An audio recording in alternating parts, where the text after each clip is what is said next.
here at the Big New England Clinic, the 51st annual Big New England Clinic. And I now have the good fortune to be joined by Boston College quarterbacks coach Jonathan DiBiaso. Thank you. Jonathan, great to see you, brother. Of course, thank you. So first things first, we were just talking before we started recording. You have run the gamut here, my friend. You have been a rock star on the clinic circuit. You were in Chicago. I believe you were in the DMV yesterday. DMV, and then New York City, and you're here today. So you're logging in the miles, my friend. How's that been for you so far? It's been great. It's been a good experience for me. It's been a good experience to sort of get BC on the platform, not only in New England, but also other parts of the country that we do want to recruit. But this is definitely my most favorite one out of the 3 or 4 I've done this winter, to be around the New England high school coaches, to help out the local people, and just continue to network and spread the word about BC. You know, obviously, for those of you out there that may not know, you were a hell of a quarterback at Everett, played for your dad, the legendary John DiBiaso. Then you got into coaching. And, the thing that I like about your career trajectory is you've done it the old-fashioned way, my friend. You played in high school, you played in college, and then you paid your dues as a GA, and then you positioned yourself to where you're here now. Talk about the journey and how it's been for you and how you were able to get yourself to a position now where you're like the busiest man in coaching, I feel like. Every time I look, you're somewhere else. But talk about the journey and how you were able to get here. No, I was very fortunate that post-college I had an opportunity to come to Boston College, to work under Steve DiBiaso, and Brian White really gave me my first coaching gig. That he had known my dad through high school recruiting. He saw a young guy that was energetic and passionate about the sport. And I got my foot in the door as a volunteer in the recruiting department for a couple months. Dominoes fell where I got a quarterback GA job, and I was at BC for 3 years. And the unique thing that I talk about with guys is this is going to be the first year of my college coaching career that I'm working for the same coordinator back-to-back years. So when I was at BC, I worked with Scott Leffler, who's now with the Philadelphia Eagles, Mike Majaki, new offensive coordinator at UMass, Frank Signetti. That I started off 3 years at BC, which was a great lot of experience. Correct. There. 2 different head coaches, different philosophies, but still good old BC. That after 3 years, I had the opportunity to go to Nashville to work with a first-year head coach, defensive coach, and be in a different system. And after 1 year, I went to Pitt to get back into the ACC to work for Pat Narduzzi, who's a Rhode Island guy, URI alum. That when I had an opportunity to come back to Boston College with Jeff Halfley this last year to work under Rob Chizinski, it was a really good opportunity for me. That I tell people, it took me 7 years to really get my first full-time position job, but it was well worth the wait. We're now working under Coach O'Brien back home, helping the local kids from the local program. That it's been a blessing that I was in the right place at the right time and doing my best to just run with it. Obviously, and that's why I said what I said, right? You are truly, that's how it used to be, Jonathan. I think a lot of guys forget that now because we see so many ex-pros, bang, they jump right into coaching, they get position coaching jobs, they're coordinators within 2 or 3 years. You're seeing so many guys on their late 20s getting those opportunities in the NFL. But that's why I said you did it the old-fashioned way. That's how it used to be. 7 years. In 7 years, and usually by year 3 or 4, you're like, all right. Guys would say to themselves, I want to make more money. I want to meet someone. I want to start a family. I want to get married. So the fact that it's a testament to you and your perseverance that you were able to cut it out. You're proof in today's world that if you're willing to do the time, if you will, then it'll pay off at the end. Exactly. And young coaches ask me now, hey, I want to get into college coaching. What is your recommendation? My dad's a high school coach, which I am very jealous at times of his lifestyle. Yeah. That, hey, he gets weekends off, summers off. He's a dad for me, in which he coached my youth teams. That if you want to get into college coaching, it is a sacrifice. It is a grind. And as a young guy, you better add value in a number of different ways. Whether it's on the computer or recruiting or on the field, you want to be a well-rounded coach. That I definitely paid my dues, but it's paid off. That I'm in a great situation now and happy where I'm at. Obviously, you guys start spring ball on Tuesday.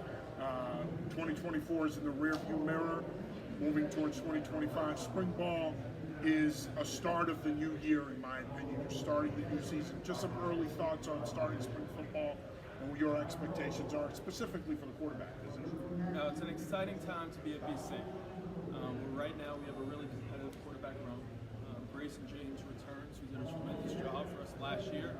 Dylan Lonergan came in from Alabama, who's ready to compete. Great pickup. With Grayson. We have Jacoby Robinson coming back. And then we brought in a freshman, Shager Rice, who we're very excited about, who came in December for bowl prep, did a great job during bowl prep, has been going all winter and just put his head down and working.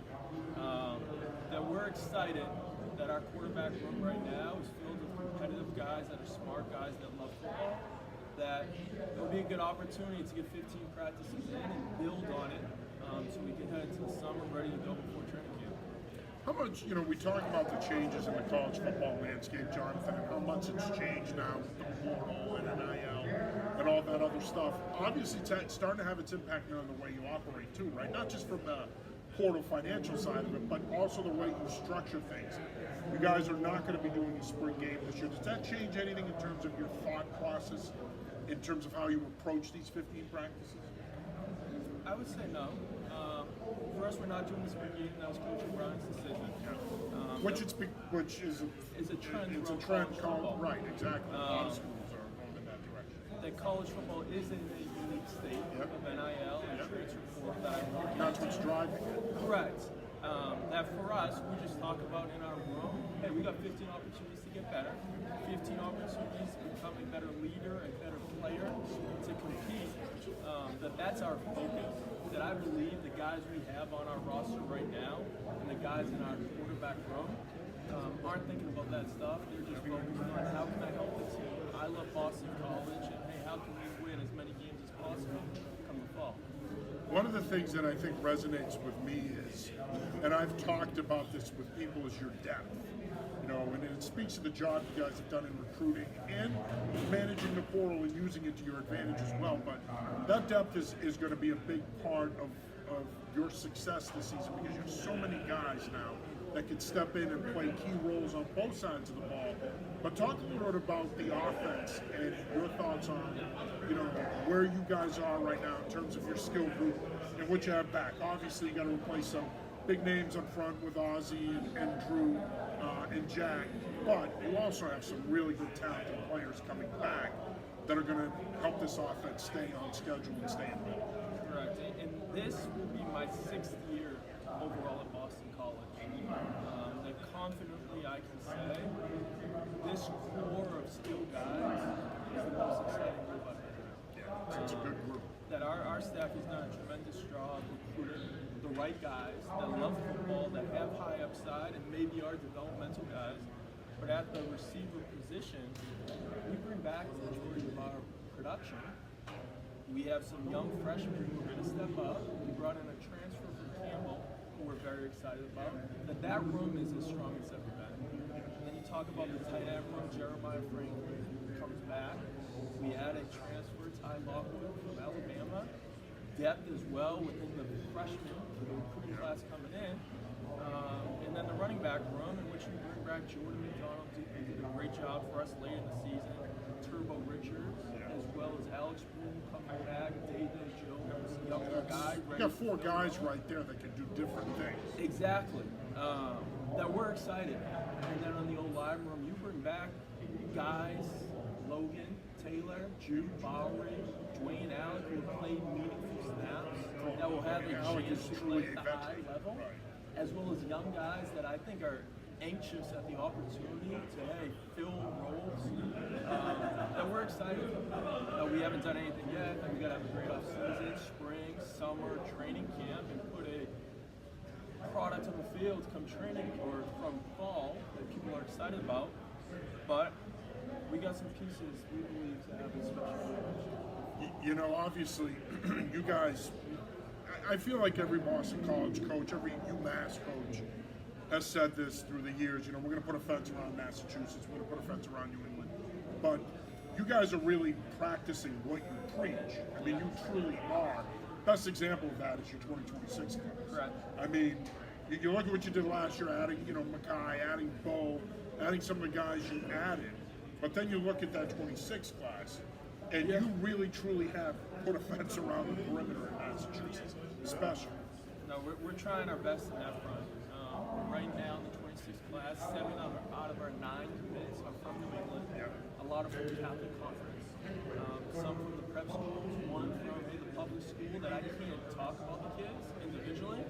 But we are making a very hard effort to build relationships with high school coaches in the area, identify talent early, get them on campus as much as possible, and just let those high school coaches know you can trust sending your players to DC, knowing they'll be around good people that are going to develop them on and off the field with NFL experience, and they'll walk away with a degree from Boston College that will change their life and their family's lives. That we want to start every single recruiting class with kids from New England, and we let high school coaches know if you believe your player can play at our level, reach out to us, we'll get them over, we'll get a live evaluation, and if they're good enough, we're all in, and we're going to do everything we can to get them. That we still have some more work to do in this 26th class. We got to get on these 27s and 28s, but it's an exciting time that I believe in the future you'll see a lot of Massachusetts, Connecticut, Rhode Island natives on the field at Alumni Stadium. Yeah, and I think that's such a big part of it, right? Because we've seen that in the last 20 years, there's always been talent here, you know that. But in the last 15 to 20 years, you're really seeing an uptick in talent, and you're seeing a lot of the national programs coming in here now to try to acquire some of that talent.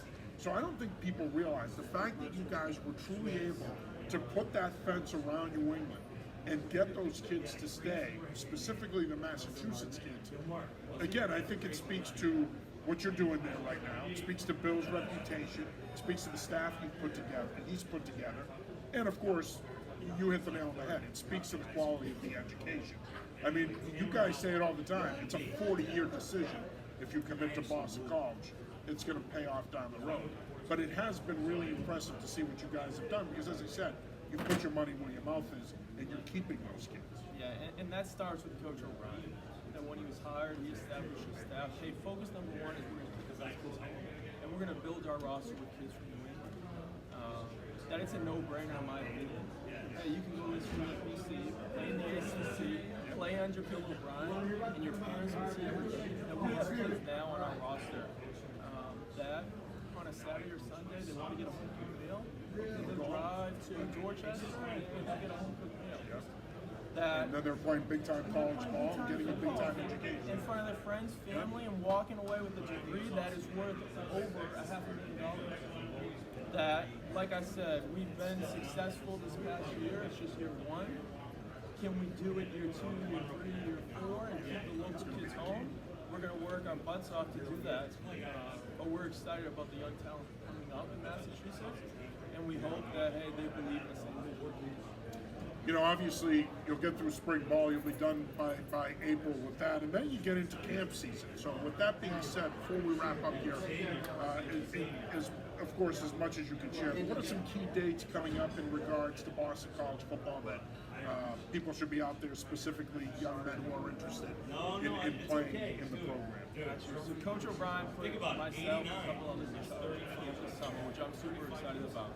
At June 1st, we have a mega camp. Yeah, we're excited about that. And already there are 500 kids registered. There's over 80 different college programs signed up to come. That's huge. June 8th, we're going to have a QB school that's going to be run by myself and Coach O'Brien. That you guys will get your money's worth. Then we're going to do classroom work, teach them some concepts, coverage recognition, field work competitions. That I believe will be a great opportunity to come see how our guys are trained on a daily basis and showcase your skills. June 15th, we're going to have our regular football camp, which is open to students 9 through 12.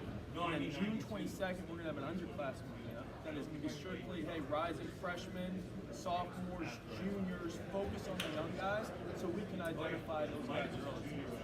June 3rd, I believe we're going to have a 7-on-7 tournament. Which is a great take, by the way. Oh, we're excited about that. It's a great take. So we're going to have 2. June 3rd will be travel teams, teams, and hopefully we can pull kids from different regions of the country. And then we're going to have a really big one, 7-on-7, June 17th, that we're going to focus on the New England high school teams that not going to be super expensive, hoping to maximize as many games as possible for the school so they get their money's worth, and having a chance to compete in front of our staff, playing Alumni Stadium, as those guys at the high school level prepare for their upcoming seasons. That we're excited about the camp circuit. We want to do it right. We're going to do it the right way. We're going to coach the kids and identify talent and get on them early. Well, we're excited about all of what you said, but specifically that mega camp. We're going to be there for that. We're going to be covering that, so we're excited for that. It's one of my favorite times of the year, Jonathan. I think it kind of goes under the radar when you look at the football calendar, but it's just such a great opportunity to see the kids up close, to see the coaches up close. And I think, look, I've been around the Boston College football program for a long time. What you guys are doing now, taking it to that next level with these camps, with the showcase aspect of it, I mean, I think, again, it's a tremendous service to our kids in Massachusetts, specifically, the local kids. It gives them an opportunity to get out there. And when you talk about 80 coaches, there's going to be someone there for every college program. 80 so different be over college 100 programs. different coaches from different schools. That everything's about the kids. It's for everyone. Exactly. They don't necessarily. They could be a D3 level athlete. SCAG, D3 Yes. state schools, You Division can't beat 2 that. like Bentley, FCS, Group of 5. That at the end of the day, we wanted to build a camp within New England that is only $50 for the day, which is cheap, to give those guys an opportunity to play the sport they love at the college level. That we're excited about that. It's going to be hectic, but it's going to be organized, and we're going to do everything we can to help the kids out, because that's the most important thing. Like I said, we're excited about it. Jonathan, I want to say thank you for taking the time, my brother. Of course, thank it's you great so to much. see you. We're excited. We can't wait to get up there and see you guys in spring ball. And like I said, can't wait to be out there during camp season as well with you guys, and seeing all the young talent that we have in New England.